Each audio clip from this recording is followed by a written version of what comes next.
गरीब बहू को ताना मारने से पहले एक बार अपनी बेटी के बारे में सोचें। आज कितना अच्छा दिन है, जिधर से देखो उधर से सिर्फ खुशखबरी ही आ रही है। उर्मिला जी चाहते हुए अपने पति के पास जाकर सारी बातें बताने लगी।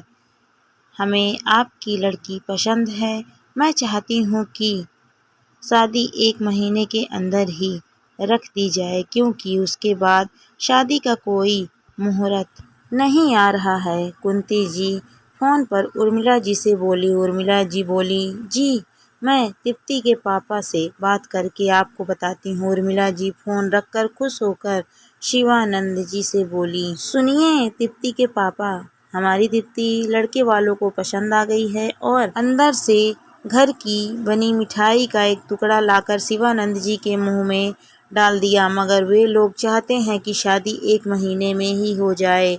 शिवानंद जी बोले, इतनी जल्दी शादी में सारा इंतजाम इतनी जल्दी कैसे कर पाऊंगा। तृप्ति उतने में ऑफिस से आ गई। उर्मिला जी ने तृप्ति को भी यह खुशखबरी सुनाई। उर्मिला जी बोली, हमारी तृप्ति बड़े नसीबों वाली है, तभी तो इतना अच्छा खानदान मिल रहा है। तृप्ति बोली, माँ मगर 1 महीने में शादी, हम कैसे इतनी जल्दी सारा इंतजाम कर पाएंगे। शिवानंद जी बोले, बेटा तू चिंता मत कर, मैं हूँ ना, मैं सब संभाल लूँगा। तृप्ति एक मध्यवर्गीय परिवार की बेटी थी। पिता शिवानंद जी एक साधारण नौकरी पर कार्यरत थे। अपनी कमाई से जैसे तैसे वह घर खर्च निकाल लेते थे। तृप्ति बचपन से ही पढ़ने में बहुत होशियार और दिखने में बहुत सुंदर थी।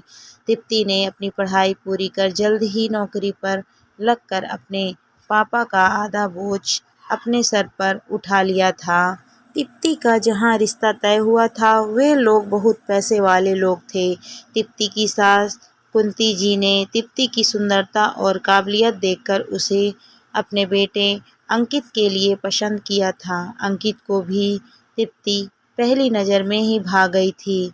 जब से तृप्ति के घर वालों को यह पता चल गया कि लड़के वाले 1 महीने में शादी करना चाहते हैं, तब से वे लोग थोड़ा परेशान हो गए थे, क्योंकि वे लोग मध्यवर्गीय लोग थे, तो इतनी जल्दी शादी की तैयारियों में पैसा लगाना उनके बस में ना था।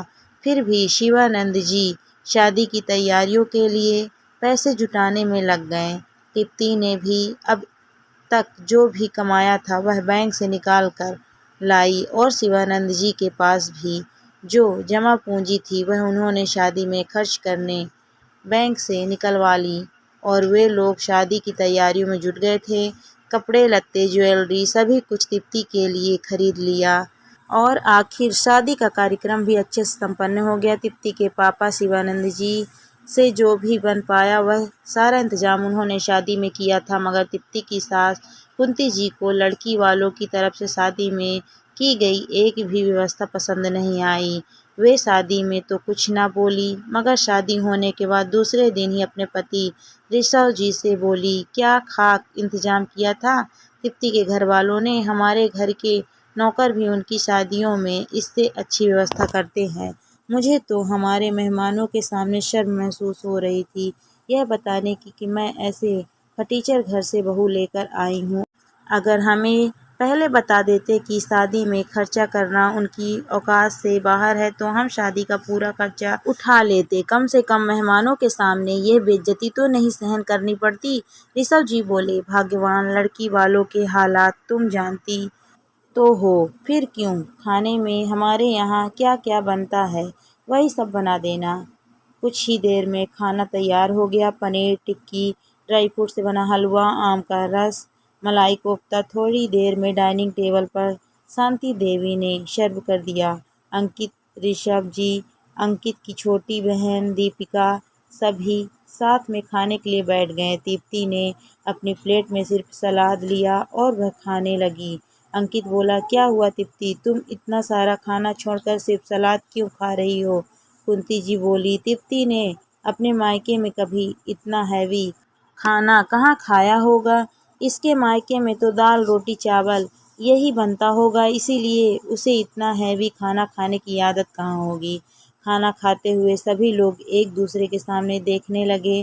दरअसल अंकित, ऋषभ जी और दीपिका किसी को भी कुंती जी के यह शब्द सुनने में अच्छे नहीं लगे और दीप्ति वह तो बेचारी सुबह से यही सब सुन रही थी। देखते देखते 4 दिन बीत गए मगर कुंती जी के तानों की बौछार खत्म होने वाली कहाँ थी। 4 दिन से कुंती जी कुछ न कुछ बात पर दीप्ति को टोके जा रही थी। दीप्ति ने जब अपनी माँ द्वारा दिए गए बर्तन निकाले तो कुंती जी हंसते हुए बोली, बस अब यही बाकी रह गया था, इसके मायके से आए यह हल्के बर्तन जिनको अब हमें हमारे नौकरों को देना पड़ेगा क्योंकि हम तो वैसे बर्तन इस्तेमाल नहीं करेंगे। दीप्ति फिर मन मार कर रह गई। आज उसकी माँ के द्वारा दिए गए बर्तनों का अपमान उसे अपनी माँ का अपमान प्रतीत हो रहा था। हर रोज अपने मायके वालों के लिए ताने सुनना दीप्ति के लिए मुश्किल होता जा रहा था। रात को सभी फिर से साथ में खाना खाने बैठे तब दीप्ति को कुछ भी खाने की इच्छा ही नहीं हो रही थी। उसे लग रहा था कि वह टेबल से उठकर चली जाए ताकि उसे फिर कोई सासू माँ का ताना ना सुनना पड़े। दीप्ति को कुछ खाते ना देख अंकित बोला, दीप्ति जब से शादी हुई है देख रहा हूँ तुम ढंग से खाना नहीं खा रही हो, कहकर उसके लिए एक प्लेट में सारा खाना भरकर उसे खाने के लिए मनाने लगा। कुंती जी बोली, अंकित तू क्यों इसे बार बार जिद कर रहा है, इससे यह हैवी खाना नहीं खाया जाएगा, इसने अपने मायके में देखा ही क्या है। सौरभ जी बोले, कुंती यह तुम कैसी बातें कर रही हो, बहू को शादी किए अभी 4 दिन ही हुए हैं और तुम हर बात पर उसको और उसके मायके वालों को नीचा दिखा रही हो। कुंती जी बोली, देखा नहीं आपने शादी में कैसा इंतजाम किया था, इसके मायके वालों ने और फटीचर जैसे कपड़े दिए हैं इसको यहाँ पहनने के लिए, इसके लिए तो यह खाना 56 भोग जैसा है, इसने अपनी ज़िंदगी में कभी ऐसा खाना नहीं देखा होगा, भला इससे यह खाना कैसे खाया जाएगा। दीप्ति बोली, हाँ मम्मी जी, मैंने कभी वहाँ इतना हैवी खाना नहीं खाया मगर मेरे मायके में मुझे खाना खाकर नींद अच्छी आती थी। भले वहाँ ऐसे 56 भोग नहीं परोसे जाते थे मगर उस खाने में घमंड और तिरस्कार की बू नहीं आती थी। यहाँ तो आपके तानों ने ही मेरा पेट भर दिया है, इसीलिए इतना खाना होते हुए भी मुझे कुछ खाने की इच्छा नहीं हो रही है। इतने महंगे कपड़े या इतने महंगे गहने पहनने का क्या फ़ायदा जब आपको यह सब शौक नहीं, बंधन महसूस हो। आपने जैसा चाहा मैं वैसे ढलने की कोशिश करती गई मम्मी जी, मगर आपके तानों से नहीं बच पाई और मेरे मायके वालों पर यूँ उंगली उठाने का आपको कोई हक नहीं। मम्मी जी, एक बाप अपनी बेटी की शादी में उसकी पूरी जमा पूंजी लगा देता है, फिर भी आपको शादी में कमी ही नज़र आई।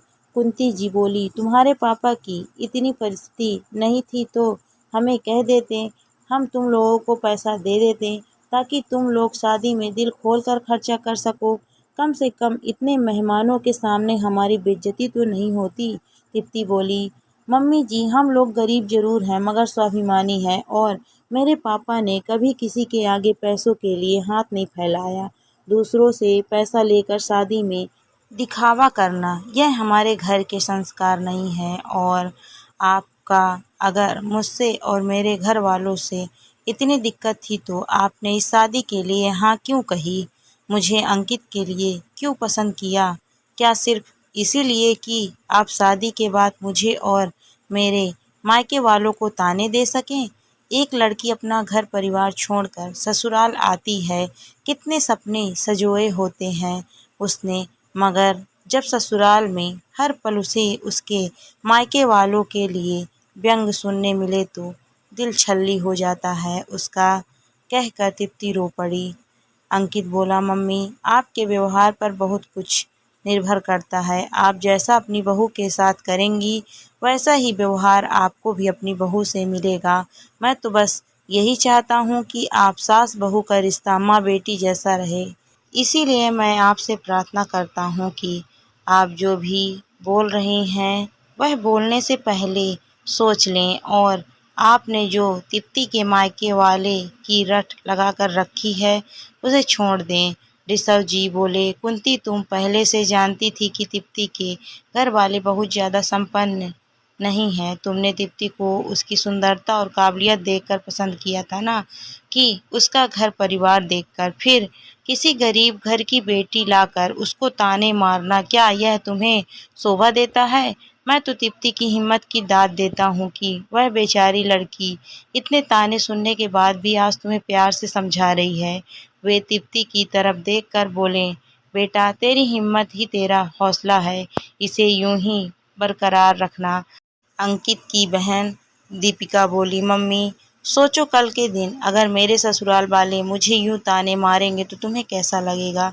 मैं भी तो कल किसी के घर की बहू बनूंगी। आप भाभी को इतने दिनों से कितना बुरा बुरा बोल रहे हो, यह सब देखकर मुझे तो सास नामक प्राणी से ही नफरत होने लगी है। कुंती जी को सभी की बातें सुनकर गलती का एहसास हो चुका था। कुंती जी ने अपनी बहू दीप्ति से माफ़ी मांगी और बोली, दीप्ति मैं शायद घमंड में चूर थी, इसीलिए तुम्हारे मायके वालों को इतने सारे ताने दे बैठी। मुझे माफ़ कर दो दीप्ति, आज तुम सबने मिलकर मेरी आंखें खोल दी। अब से मैं कभी दीप्ति को ताने नहीं दूंगी। दोस्तों, अक्सर संपन्न ससुराल की बहू अगर एक गरीब मायके की बेटी हो तो उसे कभी भी कोई भी आकर ताना मार देता है। क्या गरीब घर की बेटी होना इतना बड़ा गुनाह है?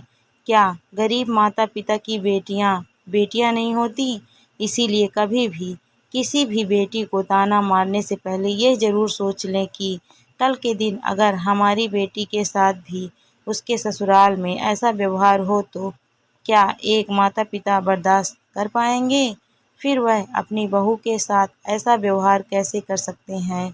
जब हम किसी के घर की बेटी को ब्याह कर लाते हैं तो हमारा ये फ़र्ज़ बनता है कि हम उसे वैसा ही प्यार और सम्मान दें जैसा हम अपनी बेटी के लिए चाहते हैं।